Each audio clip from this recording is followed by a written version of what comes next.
추웠던 겨울이 지나고 따뜻한 봄이 오고 있습니다. 한류 열풍을 타고 수많은 외국인들이 한국을 찾고 있습니다. 특히 유럽인들의 한국 방문이 큰 증가폭을 보이고 있습니다.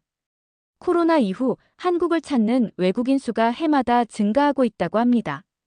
여행객의 증가는 K-팝, 한국 드라마 등이 외국에서 인기를 끌면서 자연스럽게 증가했고, 외국인들이 한국의 콘텐츠 소비를 넘어 직접 방문하게 되는 원동력이 되고 있습니다. 오늘은 프랑스인 루이즈 씨가 한국과 일본을 여행하며 겪었던 일들을 사연으로 소개해 드리려고 합니다. 외국인의 관점에서 바라본 한국과 일본의 여행기에는 어떤 내용들이 담겨 있을까요? 지금부터 사연 속으로 들어가 보도록 하겠습니다. 사연에 앞서 구독과 좋아요 부탁드립니다. 오늘의 사연 시작합니다. 안녕하세요. 저는 프랑스 보르도에 사는 엠마라고 합니다. 세계 최대의 고급 포도주 생산지로 잘 알려져 있죠. 뿐만 아니라 아름다운 프랑스의 건축물들이 많이 남아 있어 작은 파리라는 별명을 가지고 있기도 해요. 저는 프랑스가 세계에서 가장 아름답고 멋진 도시라고 생각하며 살았어요. 하지만 다른 나라에도 관심이 많았어요. 어려서부터 여행 다니는 걸 좋아했어요. 국내 여행을 많이 다녔었는데 성인이 되면서 해외여행에 대한 관심도 많이 생겼어요. 제가 취미로 여행 블로그도 운영하고 있는데 댓글을 보다 보니 외국인의 관점에서 본 그 나라의 평가를 많이 궁금해 하시더라고요. 그래서 최근 일본과 한국을 여행하면서 느꼈던 부분들에 대해서 같이 이야기를 나눠보고자 사연을 보내게 되었어요. 사실 한국을 방문하기 전까지는 한국에 대해 크게 기대감은 없었어요. 저는 일본에 대한 관심이 많아서 일본 여행을 기대하고 있었거든요. 제 취미 중 하나가 일본 애니메이션을 보는 거예요. 고등학교 때 친구가 애니메이션을 소개해줬는데 생각보다 너무 재미있어서 빠지게 되었어요. 요즘은 넷플릭스 덕분에 다양한 작품을 편하게 볼 수 있어서 너무 좋아요. 일본 애니메이션을 보면 실제 도시나 마을을 표현한 작품들이 매우 많아요. 그래서 애니메이션에 등장한 곳들을 여행해 보고 싶다는 계획을 세우고 있었어요. 반면 한국 문화는 별로 접할 기회가 없어서 꽤 생소했어요. 최근에야 K-팝 등으로 인해 한국 문화를 좋아하는 친구들도 있긴 했지만 저는 크게 관심이 안 생기더라고요. 이번 연휴를 맞아 해외여행을 가기로 계획했어요. 저는 예전부터 가고 싶었던 일본을 가려고 했어요. 그런데 제 이야기를 들은 친구가 한국으로 여행을 가보는 건 어떻겠냐고 하더라고요. 친구는 한국 영화와 드라마를 많이 보는데 한국도 멋진 곳이 많은 것 같다며 가보면 좋을 것 같다고 했어요. 저는 고민 끝에 한국과 일본 둘 다 가보기로 결정했어요. 일본과 한국은 꽤 가까워서 비행기를 타면 한두 시간 정도밖에 안 걸리더라고요. 아시아 쪽으로 여행 갈 수 있는 기회가 많지 않기 때문에 이왕 여행 가는 거 한국, 일본 둘 다 가보가 좋을 것 같았어요. 여행은 일본을 먼저 갔다가 한국으로 가기로 했어요. 두 나라 모두 아시아에서 가장 인기 있는 여행지였고 비슷한 점도 많아 보였어요. 하지만 여행을 다녀오고 나서 제 생각은 완전히 바뀌었습니다. 첫 여행지였던 도쿄의 하네다 공항에 도착했을 때 일본은 처음부터 정돈된 나라라는 인상을 주었어요. 입국 심사는 빠르고 체계적이었고 공항 직원들은 매우 정중했어요. 일본어를 몰라도 충분히 안내를 받을 수 있도록 잘 정리된 표지판과 시스템이 갖춰져 있었죠. 또한 공항이 워낙 깨끗해서 깜짝 놀랐어요. 하지만 공항을 나서는 순간부터 뭔가 거리감이 느껴지기 시작했어요. 저희는 도쿄 시내로 가기 위해 모노레일을 이용했어요. 모노레일을 타고 시내로 가는데 일본인 승객들은 쥐죽은 듯 조용히 있더라고요. 당연히 전화 통화를 하는 사람도 없었고 서로 눈을 마주치지도 않았어요. 마치 모든 사람들이 자신의 세계 속에 갇혀 있는 듯한 느낌이었어요. 에티켓을 넘어 뭔가 느낌이 이상했어요. 그렇게 30분 정도를 달려 시내에 도착할 수 있었어요. 신주쿠, 시부야, 아사쿠사 같은 관광지들은 꽤 만족스러웠어요. 이곳저곳 돌아다니면서 일본의 아름다운 모습을 직접 볼 수 있어서 좋았죠. 네온사인이 반짝이는 시부야 거리는 정말 인상적이었고 전통적인 분위기가 남아있는 아사쿠사도 매력적이었어요. 놀랐던 건 중심가에는 사람이 엄청나게 많았어요. 여유로운 프랑스에 오래 있다 보니 이런 경험이 아주 신기하면서도 특이했어요. 도쿄처럼 인구 밀도가 높은 곳은 오랜만에 와보니 아주 새롭더라고요. 일본 음식도 기대했던 만큼 맛있었고 지하철도 시간을 정확하게 지켜서 운행되었어요. 이렇게 복잡하게 짜여진 지하철은 처음 봤어요. 하지만 며칠이 지나면서 조금씩 불편한 점이 생기기 시작했어요. 일본에서 가장 불편했던 것은 사람들과의 교류가 거의 없었다는 점이에요. 프랑스에서는 낯선 사람과도 쉽게 대화를 나누는 분위기가 있어요. 식당에서든 길거리에서든 자연스럽게 인사를 주고받고 이야기를 나누는 게 익숙한 문화죠. 이런 스몰 토크 문화가 익숙했던 저에게 일본인들의 조심스러운 성향은 좀 안 맞더라고요. 제가 먼저 말을 걸어봐도 반응이 별로 좋지 않더라고요. 한 번은 길을 찾다가 헷갈려서 지도를 보며 고민하고 있었어요. 주변 사람들에게 영어로 길을 물어봤는데 몇몇 사람들은 당황한 듯 미소만 짓고 그냥 지나가더라고요. 편의점에서도 간단한 질문을 했더니 점원이 사과만 하고 제대로 된 응대가 안 되더라고요. 그 순간 깨달았어요. 일본은 정말 정중한 나라지만 동시에 개인주의적인 문화가 강한 곳이라는 걸요. 그리고 저는 점점 외로워지는 기분이 들었어요. 일본은 깨끗하고 정리정돈이 잘 되어 있고 모든 것이 효율적이에요. 하지만 그 속에서 따뜻한 인간적인 교류를 찾기는 어려웠어요. 뭔가 사람 냄새 나는 느낌을 잘 못 받았던 것 같아요. 제가 외향적이고 활동적이라 더 그렇게 느껴졌을 수도 있을 것 같아요. 그렇게 며칠간의 일본에서의 여행을 마치고 저는 두 번째 목적지인 한국으로 떠났어요. 솔직히 말하면 큰 기대는 없었어요. 일본과 비슷한 분위기일 거라고 생각했기 때문이었죠. 애초에 큰 기대감도 없었지만 일본에서의 경험으로 더욱 그렇게 느껴졌던 것 같아요. 김포공항에 도착했는데 여느 공항들처럼 사람들이 바쁘게 움직이고 있었고 직원들은 분주하게 안내를 하고 있었어요. 하지만 공항의 분위기가 뭔가 일본과는 다르게 활기차고 에너지가 넘쳤어요. 짐을 찾고 공항을 나서는데 버스 정류장을 찾지 못해서 두리번거리고 있었어요. 그런데 어떤 한국인이 다가와서 저에게 말을 걸었어요. 어디 가세요? 도와드릴까요? 그 한국인의 질문에 저는 너무 놀랐어요. 일본에서는 길을 물어보려고 해도 사람들이 피하려고 했는데 한국에서는 제가 도움을 요청하기도 전에 먼저 말을 걸어주는 거예요. 저는 어리둥절한 채 목적지를 말했고 그분은 친절하게 길을 설명해 줬어요. 그리고 심지어 버스 정류장까지 같이 가줄까요? 라고까지 물어봤어요. 이 순간 저는 직감적으로 느꼈어요. 한국 사람들은 일본인과는 다르게 꽤 적극적이라는 것을요. 버스를 타고 서울 시내로 가는 동안 창밖을 보면서 계속 생각했어요. 한국 사람들은 정말 다정하구나. 아직 본격적인 여행이 시작되지도 않았는데 벌써부터 일본과의 차이가 선명하게 느껴졌어요. 창밖을 바라보며 생각에 잠겼습니다. 일본에서 한국으로 넘어온 지 불과 몇 시간이 채 지나지 않았지만 공항에서부터 분위기가 전혀 다르다는 것을 확실히 느낄 수 있었어요. 일본에서는 모든 것이 정해진 틀 안에서 조심스럽게 돌아가는 분위기였어요. 질서정연하고 조용했지만 동시에 어딘가 차갑고 거리감이 느껴졌습니다. 반면 한국은 훨씬 더 생동감이 넘쳤어요. 사람들은 빠르게 움직였고 공항 직원들도 적극적인 태도를 보였죠. 무엇보다 낯선 외국인에게도 거리낌 없이 말을 거는 모습이 가장 인상적이었습니다. 공항 리무진 버스를 타고 명동까지 한 번에 편하게 올 수 있었어요. 확실히 한국도 교통 시스템이 매우 잘 되어 있는 듯 했어요. 버스 전용 차로라는 게 있어서 대중교통을 이용하는 사람들의 불편을 최소화시켜주고 있었어요. 그리고 듣기로는 환승 시스템도 매우 잘 되어 있다고 했어요.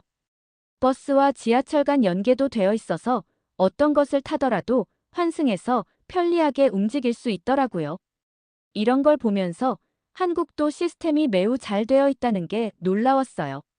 명동에 내려서 예약했던 호텔을 찾고 있던 저는 순간적으로 방향을 잃어 한참을 두리번거리고 있었어요. 두리번거리며 핸드폰을 꺼내 지도를 확인하려던 찰나 누군가 다가와 말을 걸었습니다. 어디 가세요? 도와드릴까요? 깜짝 놀라 고개를 들었어요. 한 한국인 남성이 밝은 미소를 띠고 서 있었습니다. 일본에서는 제가 먼저 말을 걸어도 사람들은 당황하거나 곤란해하는 기색이 역력했는데 한국에서는 오히려 먼저 다가와 도움을 주겠다고 했어요. 순간 머릿속이 복잡해졌습니다. 이런 일이 우연일까? 아니면 한국에서는 이런 것이 자연스러운 문화일까? 이 호텔로 가야 하는데 방향을 못 잡고 있어서요라고 말하자 그는 환하게 웃으며 손짓을 했어요. 아, 저쪽이에요. 별로 멀지 않은데 제가 같이 가드릴까요? 순간 망설여졌습니다. 일본에서는 이런 친절을 거의 받아본 적이 없었기 때문이죠. 하지만 그의 태도는 전혀 부담스럽지 않았고 자연스러웠어요. 조심스럽게 괜찮아요. 알려주셔서 감사합니다라고 하자 그는 고개를 끄덕이며 다시 한번 방향을 알려주면서 좋은 여행 되세요. 라고 인사를 한 뒤 떠났습니다. 그의 뒷모습을 바라보며 생각했어요. 일본과는 확실히 다르다. 캐리어를 끌고 호텔을 향해 가는 동안 많은 생각이 들기 시작했어요. 서울은 도쿄만큼이나 현대적이면서 많은 유동인구를 자랑하는 도시였지만 분위기는 훨씬 더 활기차고 개방적이었어요. 거리에는 관광객들로 북적이고 있었고 곳곳에서 대화하는 소리가 들렸습니다. 숙소에 짐을 풀고 본격적인 관광을 하기 위해 명동 시내로 나갔어요. 명동은 한국의 쇼핑과 K뷰티의 중심지로 많은 외국인들에게 사랑받는 곳이라고 해서 기대가 되더라고요. 거리에 들어서자마자 생각보다 훨씬 많은 외국인들이 눈에 띄었어요. 어디서나 다양한 언어가 들렸죠. 영어, 중국어, 일본어, 심지어 프랑스어까지 들렸습니다. 일본에서도 외국인 관광객이 많긴 했지만 이렇게까지 여러 언어가 한꺼번에 들리는 경험은 처음이었어요. 그때 어디선가 낯익은 언어가 들렸습니다. 안녕하세요. 한국에 여행 왔나 봐요? 라는 프랑스어였어요. 저는 순간 걸음을 멈췄어요. 혹시 내가 잘못 들었나? 뒤를 돌아보니 한 한국 여성이 저를 보고 미소를 짓고 있었어요. 너무 놀라서 프랑스어로 되물었어요. 죄송해요. 방금 프랑스어 하신 거 맞나요? 그녀는 웃으며 고개를 끄덕였어요. 네, 프랑스어 할 줄 알아요. 프랑스 어디서 오셨어요? 라며 그녀는 재차 프랑스어로 저에게 물었어요. 그 순간 말문이 막혔습니다. 한국에서 프랑스어를 듣게 될 줄은 상상도 하지 못했거든요. 그녀는 제 가방에 달려있던 프랑스 국기와 제 인상착의를 보며 혹시나 해서 프랑스어로 말을 걸었다고 하더라고요. 일본에서는 영어조차 통하지 않는 경우가 많았는데 한국에서는 오히려 제 모국어로 먼저 말을 걸어주는 사람이 있었어요. 너무 신기해서 조심스럽게 답했습니다. 저는 프랑스 보르도에서 왔어요. 그녀는 반갑다는 듯 고개를 끄덕였어요. 우와, 보르도요? 너무 아름다운 곳이죠라며 그녀가 반응했어요. 저는 한국에서 프랑스어를 전공했어요. 프랑스에 여행을 다녀온 적도 있어요. 그 순간 일본에서의 기억이 떠올랐습니다. 일본에서는 기본적인 영어조차 통하지 않아 의사소통이 쉽지 않았어요. 하지만 한국에서는 사람들이 외국어를 배우고 활용하는 것에 익숙한 듯 보였습니다. 하지만 프랑스어는 배우는 사람이 많이 없을 텐데 이런 곳에서 프랑스어 전공자를 만난다는 게 너무나 신기했어요. 한국인들의 개방적인 성격과 자세를 가지고 있다는 느낌을 받을 수 있었어요.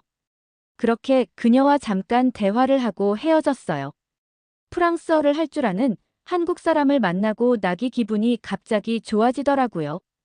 그렇게 명동거리를 계속 돌아다녔어요. 명동에서 여러 가게를 둘러보던 중 또 한 번 한국과 일본의 차이를 느끼게 되었어요. 가게에 들어가자마자 점원이 밝은 표정으로 다가왔어요. 안녕하세요. 무엇을 도와드릴까요? 라며 영어로 말을 걸어왔어요. 저도 영어로 그냥 둘러보는 중이에요 라고 대답했어요. 그런데 점원이 저를 한 번씩 훑어보더니 조심스럽게 물었습니다. 혹시 프랑스에서 오셨나요? 라고 물어봐서 저는 네, 맞아요 라고 대답했죠. 그녀는 웃으며 말했어요. 가방에 프랑스 국기 모양의 배지가 달려 있어서 혹시나 몰라 물어봤다고 하더라고요. 하지만 프랑스어는 할 줄 몰라서 영어로 물어봤다고 미안하다고 하더라고요. 저는 그녀의 대답에 너무나 놀랐어요. 아니, 한국 사람이 프랑스어를 할 줄 모르는 게 당연한 건데. 이렇게까지 배려해주면서 이야기한다는 게 너무 낯설게 느껴졌기 때문이에요. 한국인들은 배려심도 대단한 것 같았어요. 저는 웃으며 영어로 말을 걸어준 것도 고맙다고 했죠. 한국 사람들은 유창하지 않더라도 영어로 대답을 해주려고 하는 배려심을 가지고 있었어요. 직원분과 이야기를 나누다 보니 한국에서는 외국인을 위한 서비스를 제공하기 위해 일부러 외국어를 배우는 점원들이 많다고 하더라고요. 그 순간 일본과의 차이를 다시 한번 실감했어요. 일본에서는 사람들이 정중했지만 일정한 거리를 유지하려는 느낌이 강했어요. 반면 한국에서는 사람들이 먼저 다가와 말을 걸고 적극적으로 도와주려 했어요. 이건 단순한 서비스 정신이 아니었어요. 한국이 외국인을 받아들이는 방식 자체가 일본과는 완전히 달랐어요. 서울에서 지낸 며칠 동안 저는 일본과는 전혀 다른 경험을 하고 있었습니다. 사람들이 먼저 다가와 도움을 주었고 예상치 못하게 프랑스어를 사용하는 사람들도 만날 수 있었습니다. 하지만 한국에서의 경험은 여기서 끝나지 않았어요. 저는 한국에서 여행을 하며 또 한 번 깊은 감동을 받는 순간을 맞이하게 되었습니다. 그날 저는 아침 일찍 숙소를 나와 북촌 한옥마을을 방문하기로 했어요. 전통적인 한옥들이 늘어선 골목길을 걷고 있으면 마치 과거로 돌아간 듯한 기분이 들 거라고 해서 기대가 컸습니다. 서울의 현대적인 모습과는 또 다른 한국의 전통적 매력을 가진 곳이라는 이야기를 들었기 때문이죠. 한옥마을로 향하는 길에 저는 잠시 카페에 들러 커피 한 잔을 사기로 했어요. 작은 골목길에 자리한 한 카페에 들어가 메뉴를 고르고 있던 중이었습니다.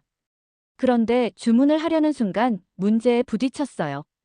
카페의 메뉴가 너무 다양해서 어떤 걸 골라야 할지 너무 고민이 되더라고요. 프랑스와는 메뉴가 다른 것들이 많아서 많이 헷갈렸어요. 난감한 상황이었죠. 메뉴를 보며 고민을 하고 있는데 직원분이 아주 친절하게 응대를 해주더라고요. 영어로 어떻게 도와드릴까요? 찾으시는 메뉴가 있으실까요? 라며 말을 걸어주더라고요. 그 순간 저는 놀라지 않을 수 없었습니다. 제가 도움을 요청하기도 전에 직원이 먼저 영어로 말을 걸어준 거였어요. 일본에서는 영어로 길을 묻거나 주문을 하려고 해도 대부분의 사람들이 당황하거나 곤란한 표정을 지으며 피하려 했어요. 하지만 한국에서는 오히려 직원이 먼저 영어를 사용하며 저를 배려하고 있었습니다. 네, 감사합니다. 직원 덕에 원하는 메뉴를 편리하게 주문할 수 있었어요. 외국인 관광객이 많은 곳이라 그럴 수도 있겠지만 외국인들에게는 편하게 여행할 수 있는 곳인 것 같았어요. 작은 일이었지만 외국인을 배려하는 한국의 문화가 다시 한번 느껴졌어요. 커피를 들고 북촌 한옥마을로 향하는 길에 저는 예상보다 훨씬 복잡한 골목길을 마주하게 되었습니다. 한옥마을은 언덕 위에 자리하고 있어서 길이 꽤나 가파르고 이리저리 이어진 작은 골목이 많았어요. 관광객들이 많이 찾는 명소라고 들었지만 길 안내 표지판이 많지 않아서 초행길인 저는 방향을 찾기가 어려웠죠. 지도를 확인하며 길을 찾아가고 있는데 갑자기 한 할머니께서 다가오셨어요. 어디 가려고 해요? 순간 당황했습니다. 일본에서는 어르신들이 외국인에게 먼저 말을 거는 경우를 거의 본 적이 없었기 때문이죠. 하지만 한국에서는 길을 찾지 못하고 헤매는 저를 보고 먼저 다가와 도움을 주려는 분이 계셨던 거예요. 아, 저는 북초나 농마을을 구경하러 왔는데 길을 잘 모르겠어요. 할머니는 환하게 웃으며 손짓을 하셨어요. 이쪽으로 가면 돼요. 저 따라와요. 그렇게 저는 자연스럽게 할머니와 함께 길을 걷게 되었습니다. 할머니께서는 젊었을 때 영어 교사를 하다가 지금은 은퇴를 하고 심심하기도 해서 봉사활동으로 이렇게 외국인들에게 무료로 안내를 해주고 있다고 하시더라고요. 그러면서 한옥마을에 대한 이야기도 들려주셨어요. 한국의 전통 가옥인 한옥이 어떻게 지어졌는지, 이곳이 왜 관광객들에게 인기 있는지 설명해 주셨죠. 한국 사람들은 예전부터 마당이 있는 집에서 살았어요. 그런데 요즘은 아파트에서 사는 사람들이 많아서 이런 한옥이 점점 줄어들고 있죠. 할머니의 설명을 들으며 걷다 보니 한옥과 한국인의 매력에 푹 빠져 있었어요. 저는 감사한 마음에 정중하게 인사를 드렸어요. 정말 감사합니다. 덕분에 제대로 즐길 수 있었어요. 할머니께서는 환하게 웃으면서 손을 흔드시며 한국에서 좋은 기억을 많이 만들어가길 바란다고 말씀해 주셨어요. 네, 이미 좋은 추억을 많이 만들었어요라며 그 순간 저는 망설임 없이 대답했습니다. 확실히 한국에서 좋은 추억을 많이 만든 것 같아요. 여행을 하면서 저는 일본과 한국의 차이를 점점 더 실감하게 되었습니다. 일본에서는 거리의 깨끗함과 정돈된 분위기에 감탄했지만 어디서든 사람들과의 거리감이 느껴졌어요. 영어로 길을 물어보는 것조차 조심스러웠고 많은 사람들이 의사소통을 피하려는 듯한 느낌을 받았습니다.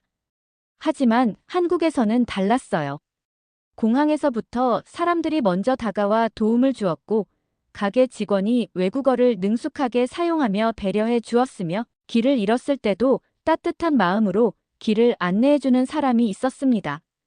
이 모든 순간들이 모여 저는 한국이라는 나라를 더욱 깊이 이해할 수 있었습니다. 북초나 농마을을 돌아본 후 저는 한옥 카페에 들어가 따뜻한 전통차를 마시며 잠시 쉬었습니다. 창 밖으로 보이는 서울의 풍경을 바라보며 생각했습니다. 나는 왜 한국보다 일본을 더 기대했던 걸까? 이제 와서 생각해보면 저는 한국에 대해 너무 몰랐던 것 같았습니다. 한국이 이렇게 외국인을 따뜻하게 맞이하는 나라라는 것을 직접 경험하고 나서야 깨달을 수 있었어요. 한국에서의 여행은 단순한 관광이 아니었습니다. 저는 이곳에서 예상치 못한 감동을 받고 있었습니다. 한국에서의 마지막 날 저녁전은 숙소 근처의 작은 공원 벤치에 앉아 있었습니다. 선선한 바람이 살짝 불어오면서 기분 좋은 공기가 느껴졌어요. 한국은 치안이 좋기로 매우 유명해요. 유럽이나 미국에선 이렇게 저녁에 여자 혼자서 돌아다니면 매우 위험해요. 그래서 골목길은 돌아다닐 엄두를 못 내죠. 하지만 한국은 CCTV도 매우 많고 방범시설도 매우 잘 되어 있어서 매우 안전한 곳이에요. 한국에만 살다 보면 당연한 부분이라 잘 못 느낄 수도 있지만 외국에 살아보면 그 차이를 아주 절실하게 느낄 수 있을 거예요. 짧은 시간이었지만 한국이란 나라에 대한 매력에 푹 빠져버렸어요. 벤치에 앉아 출국을 앞두고 여행의 순간들을 하나씩 떠올려 보았습니다. 한국은 저에게 너무나도 많은 놀라움을 안겨준 나라였습니다. 처음에는 일본 여행을 한 김에 겸사겸사 단순한 호기심으로 방문했던 곳이었지만 여행을 하면서 저는 예상하지 못했던 따뜻한 경험을 하게 되었어요.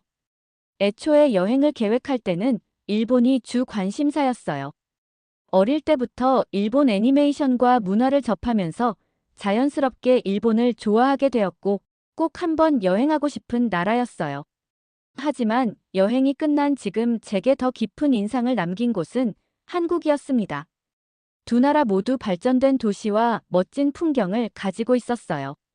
대중교통도 편리했고 음식도 맛있었죠. 하지만 여행을 하면서 가장 큰 차이를 느꼈던 부분은 사람들의 성향이었어요. 일본에서는 낯선 사람에게 말을 걸기가 쉽지 않았습니다.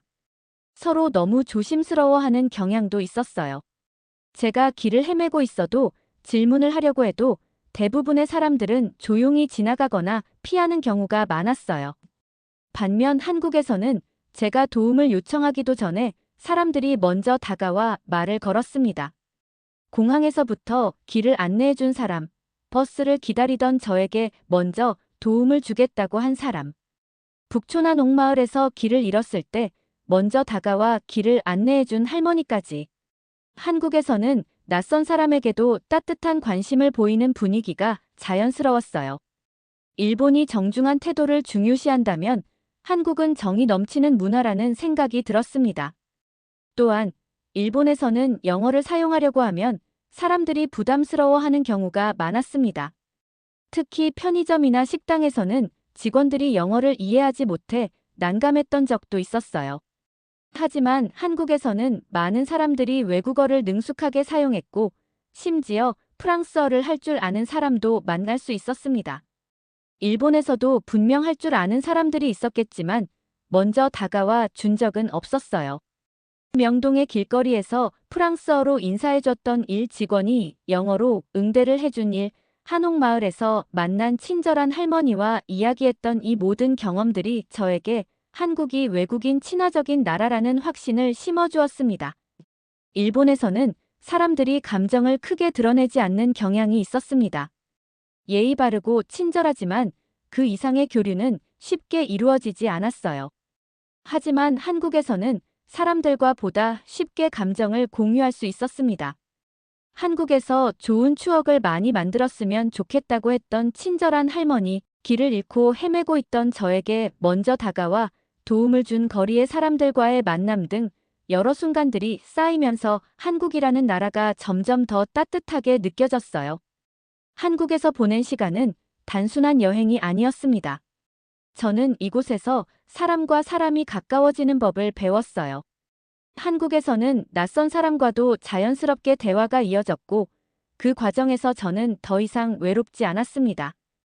여행을 하면서 단순히 관광지를 돌아보는 것이 아니라 사람들과 교류하며 진짜 한국을 경험할 수 있었습니다. 저는 한국에서의 경험을 절대 잊지 못할 것 같아요. 이곳에서 만난 따뜻한 사람들, 거리의 활기찬 분위기, 그리고 예상치 못한 감동적인 순간들까지 한국은 단순한 여행지가 아니라 제가 다시 돌아오고 싶은 곳이 되었습니다. 저는 이 글을 통해 많은 한국인들에게 제 경험을 공유하고 싶었습니다. 한국에서의 시간은 제게 정말 특별한 의미로 남았어요. 일본과 한국 중 어디를 더 추천하냐고 묻는다면 저는 주저없이 한국을 선택할 거예요. 보르도에서 글을 쓰면서 다시 한번 한국에서의 추억을 떠올려 봅니다. 언젠가 다시 한국을 찾게 된다면 이번에는 여행자가 아닌 한국을 더 깊이 이해하는 사람으로서 돌아오고 싶습니다. 저에게 좋은 추억을 만들어줘서 고마워요. 한국에 대해 더 공부해서 다시 한번 여행을 가보고 싶어요. 한국의 좋은 곳, 맛있음식 등을 댓글로 달아주시면 너무나 감사할 것 같아요. 제 이야기를 들어주셔서 감사해요. 네, 오늘의 사연은 여기까지입니다. 우리나라의 문화적인 특성을 이야기할 때 빠지지 않는 게 바로 정의라는 것이죠. 명확하게 정의를 내리기 어려운 이 정의라는 단어에는 많은 뜻이 담겨 있습니다. 한국 사람들의 특징을 오지랖이 많다라고도 하는데 다른 사람들에 대한 관심과 배려심의 표현이 아닐까 합니다. 어려움에 빠진 사람들을 보면 도와주고 봐야 한다는 게 한국인들의 기본적인 자세라고 생각합니다. 외국인들이 한국에 와서 감동을 받는 부분 중에 하나가 아닐까 합니다. 자랑스런 대한민국을 더욱 많은 외국인들이 좋은 추억을 만들어가는 곳으로 느낄 수 있길 바라봅니다. 다음 시간 더욱 좋은 사연으로 찾아뵙겠습니다. 구독, 좋아요 부탁드리며 지금까지 이야기 보따리였습니다. 감사합니다.